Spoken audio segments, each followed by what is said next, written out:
welcome to day 3 of Star Wars Week here on the Foul Entertainment YouTube channel.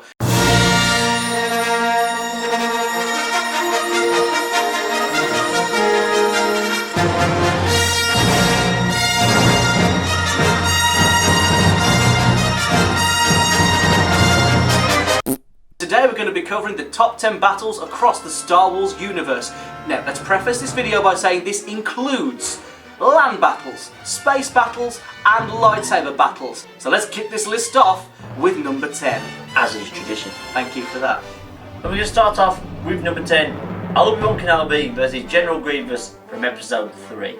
Now, if you're not a fan of CGI in the prequels, this was probably your nightmare because General Grievous is all CGI all the time. And he's kind of ridiculous levels of CGI. He's something you couldn't do practically. He has 4 arms, for God's sake. But this is actually a really depthy battle because they go from the kind of overwhelming lightsaber fight of 4 lightsabers versus 1 that shows Obi-Wan's cunning. But then General Grievous shows the coward that he is by basically trying to run away from Obi-Wan Kenobi on his weird unicycle thing. It then becomes a chase movie before again ending in a fight between General Grievous and Obi-Wan that's more fisticuffs than we're used to. A great multi-layered fight for me. Yes, maybe a tad heavy on the CGI, but he had 4 lightsabers. And if Power Rangers has taught us anything, it's that escalation is always good. I must have missed the bit where Grievous got the Zord out then. Extended edition. Coming in at number 9, a surprise entry, the Battle over Coruscant from the opening of Star Wars Episode 3. This is a battle that I think really gets overlooked a lot of the time, considering that it's the opening notes of a Star Wars movie. You see the tail end of the Clone Wars, you see Anakin and Obi-Wan in Jedi Starfighters, which, side note, is actually one of my favourite ships from the prequel movies. And what we do see, in and amongst a lot of CGI, is some fantastic choreography of action. It's actually shot very well, even though most of it is computer generated, and of course it all culminates in a lightsaber battle between Count Dooku, Anakin Skywalker and Obi-Wan Kenobi that ends on probably one of the more grisly notes of the entire Star Wars story, with the beheading of Count Dooku. It's a scene that really holds weight, and it's something that I think isn't really matched in terms of showing what the Empire will become. At 8, again, going a bit heavy on the CGI taste, perhaps you're noticing my theme. We have one half of the culminating battles of Episode 3 in the Prequel Trilogy. This is, of course, Yoda versus Darth Sidious. A dream match we didn't even know was possible until late on in the game in Episode 3. And when we get to see the 2 most powerful Force users of all time have a different type of lightsaber battle than what we're used to. Now, of course, there is a bit of Yoda flipping here, a bit of Darth Sidious laughing there, but it's mainly a showing of how powerful these 2 beings are. They are throwing the pods of the Galactic Republic at each other like they weigh absolutely nothing. It's got scale, it's got height, and it has a surprise ending in that though he doesn't get killed, Yoda kind of loses again. Maybe this win-loss record kind of shows why the kids didn't stand much of a chance against Darth Vader. Harsh, but true. True. In at number 7, this is our first entry from the original trilogy, and this is the final battle of the Star Wars universe so far. It's the Battle of Endor, and the great thing about the Battle of Endor is that it's a 3-way battle. You have a land battle, a space battle, and a lightsaber battle. The space battle has Lando Calrissian taking on the second run of the Death Star in what many consider to be possibly the better constructed of the 2 runs of the Death Star. Then of course you've got the battle on the moon of Endor itself that involves George Lucas's take on teddy bears, the Ewoks. Now sadly that's not the high point of the franchise, it must be said, but watching the Empire get run over by a bunch of bears, gotta admit, kinda satisfying. And then of course you have Luke Skywalker versus Darth Vader. You see Jedi Master Luke Skywalker take on Darth Vader and win, and then you see Darth Vader betray his master by chucking him down a big pit. All in all, a satisfying resolution. You could say the Battle of Endor was the battle to end them all. No, otherwise the list would be done. Carrying on the theme, at number 6 we have the Prequel Trilogy equivalent to the Battle of Endor. It actually happens at the complete opposite end of the saga in Episode 1. It is of course the 3-way battle that takes place in the city of Feed. You get to see the field battle between the Gungans and the droid army. Now take Jar Jar out of that for a second. That is two very unique races having a kind of unique battle. You don't really see anything like it. You get the terrifying shot of all the droids turning on before the droids kind of became slapstick. You see the Gungan energy balls versus all the tanks. A pretty cool battle once you get past all the comedy slapstick. You also have Queen Amidala raiding the Palace of Feed. That one's kind of forgettable, but of course, the real jewel in the crown of Episode 1, arguably of all the prequels, is the lightsaber battle between Darth Maul, Qui-Gon Jinn and ObiWan Kenobi in the Bells of Feed Palace. Unmatched in the original trilogy, this is a lightsaber battle of ferocious speed that really opened up the doors for what was possible within a lightsaber battle. Redefined what people thought about lightsaber battles going forward. Well done to all three men for pulling it off and salvaging an otherwise unsalvageable movie.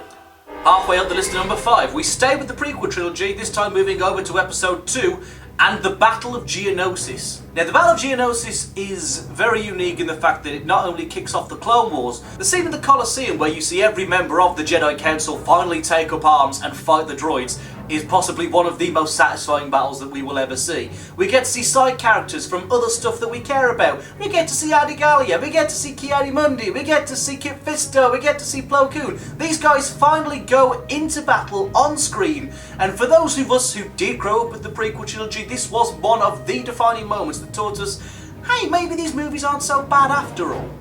At number 4, we find one of the definitive battles in Star Wars. One of the few that even people who've never seen the movie can probably recognise in an instant. I'm of course talking about the opening scene in The Empire Strikes Back, the greatest movie ever made, and that is the Battle of Hoth. A battle between the victorious at the end of Episode 4, but still vastly outmatched and outgunned Rebel Alliance, taking on the Empire in their terrifying death cows, of course known as the AT-ATs. Death cows? Come on, you gotta think of a better name for them. Murder horses. That'll do. The Empire murder horses take on the Rebel Alliance and kind of crush them. Yes, they down one or two with their snow speeders, but the Empire actually wins, setting the tone for the rest of the movie where there's not a lot of good in the Rebel Alliance's world. So for being a battle where the bad guys actually win, you get marks of originality, Hoth. Well done you. Well done. In at number 3, staying with the original trilogy, we have the Battle of Bespin. Now, the Battle of Bespin, otherwise known as the Battle of Cloud City, takes place in 2 separate action scenes. One where Han Solo and a ragtag bunch of Rebel Alliance crew try to take over Bespin with Lando Calrissian, before Luke Skywalker comes hurtling across the galaxy to save the day and ends up taking on his father, Darth Vader. To which, of course, he loses really badly. I suppose you could say he lost an arm and a leg. He didn't lose a leg. It's okay, Michael. It's closer than usual for a joke. Proud of you. But regardless of my terrible jokes, the Battle of Bespin is one of the cornerstones of the original trilogy. It contains the most important lightsaber battle where we find out the true relationship between Luke and Vader. And of course really sets, as we've said earlier, the tone of doom that the greatest movie ever made, The Empire Strikes Back, really sets in. Bespin is the point of no return when these characters are put into impossible situations, culminating in Han getting frozen in carbonite, Luke getting his hand lopped off, and Vader crippling the Rebel Alliance in the process. Our penultimate entry on this list, the silver medalist, number 2, is the Death Star run from Episode 4. You thought it might be top, but you are wrong. That said, there is no denying how iconic this battle scene is. In fact, it's probably defiant for all the success not only Star Wars has had, but the modern blockbuster has had. Think how it must have felt to be sat in that cinema screen in 1977 and see a star battle the likes of which you've never seen before. A full frontal assault on the Death Star by the Rebellion in their plucky little X-Wings trying to take down essentially the greatest weapon in the galaxy, and succeeding.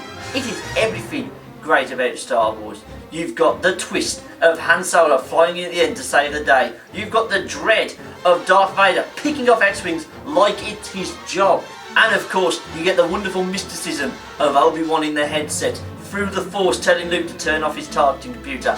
You have Luke Skywalker saving the day in what is ultimately the most self-contained Star Wars movie. You could watch that as a film all unto itself and feel just as satisfied. And to that, we say thank you to the Battle of Yavin 4. The Battle of Yavin gets our silver medal, but Chewbacca sadly still doesn't get his. Racism. And taking our top spot for the best battle in Star Wars, number 1 goes to Mustafar! What can we say about the Battle of Mustafar that hasn't already been said? Probably nothing, so let's say what's already been said. It's the greatest lightsaber battle ever put to film, one of the best choreographed pieces, accompanied with one of the best songs by John Williams. It is a masterclass in what makes Star Wars so iconic. You have tension, you have drama, you have action. It is all things to all men when it comes to Star Wars battles, and that's why it was the easy choice for our gold medal. Yes, you may disagree. Yes, you may think that perhaps one of the battles from the original trilogy should be at number 1. But there really is no denying that the stakes were never higher, the action was never better, it never looked more beautiful, it never sounded so good as when it does right there on Mustafar, when the decisive battle between the man who would be Darth Vader and the man who would be Ben Kenobi took place. Yes, the dialogue could have been better, but that's just a general problem with the prequels in general and does not detract from the single greatest battle of all time, Mustafar. Disagree with us? That's fine. That's what comment sections are for. If you think you've got better ideas on what makes battles in Star Wars, leave a comment down below. We read every single one of them. But seriously, do leave a comment below because we would like a discussion. However one-sided it is. Now, of course, this is only day 3 of Star Wars Week, so you've missed 2 days worth of content if you haven't been following along. We've got a video on Star Wars spin-offs, and another video on the best bits of the prequels. Trust me, that was a hard one to make. And of course, today, we've got a podcast all about Revenge of the Sith. You can check that out on our SoundCloud, and of course all of our social medias, which you can find down there in the video description. Stay tuned to this channel, though, for the rest of this week leading up to the release of The Force Awakens, right here on Star Wars Week. May the Force be with you.